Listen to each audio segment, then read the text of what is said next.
We hear this thing all the time, we've got to set boundaries. Boundaries, we have to understand, the purpose of boundaries is only to protect, okay? Difference between boundaries and barriers. Barriers, we want to keep people out for good.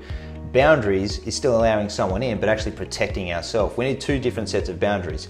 First set of boundaries is a boundary for us, okay? To not breach our own boundary that we've set or let someone overstep without setting that consequence. The other part of it is setting a boundary to someone else. A boundary is absolutely f***ing useless unless you're actually setting a consequence to the boundary. Because if you set a boundary and you say, if this is to happen again, then and there's no then ultimately what you're doing is saying, don't do that again, please, and they're going to do it again because there's no consequence. Human behavior, it's the Pavlovian response to try something 3 times. So just be aware that when you set a boundary, what's going to happen is someone's going to test the boundary because they want to trial it out. It's like, well, this thing's new.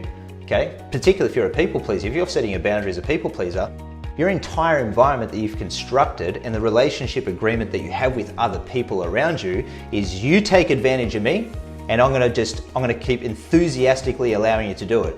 When you set a boundary with someone, okay, that's been taking advantage of you, what you're doing is you're actually interrupting the unconscious agreement in that relationship. The agreement is I give to you, you take from me. Now, when I set a boundary, it's going to create a level of resistance, it's going to test you. Most men will say, I'm going to set a boundary and then put a consequence, a big grandiose consequence after a big argument, like I'm going to leave you if you do that again. They do it again and the guy's got no backbone and he doesn't leave. So what essentially he's doing is training the partner to continue to lose trust and respect for him, because it's like, well, everything that you say that you're going to do, you never actually do. So I'm not only going to not trust you, I'm going to lose respect for you, okay? And as a consequence of losing respect, we're going to lose desire.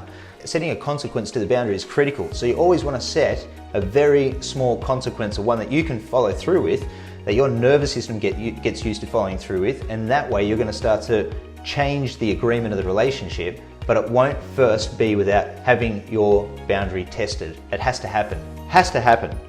We also want to see the test of the boundary as an opportunity to strengthen your character. It's not a bad thing that the boundary gets tested, but it's a very good thing that you get an opportunity for it to be tested, because then you get to sharpen the sword. Then you get to actually strengthen your character. Tests are good.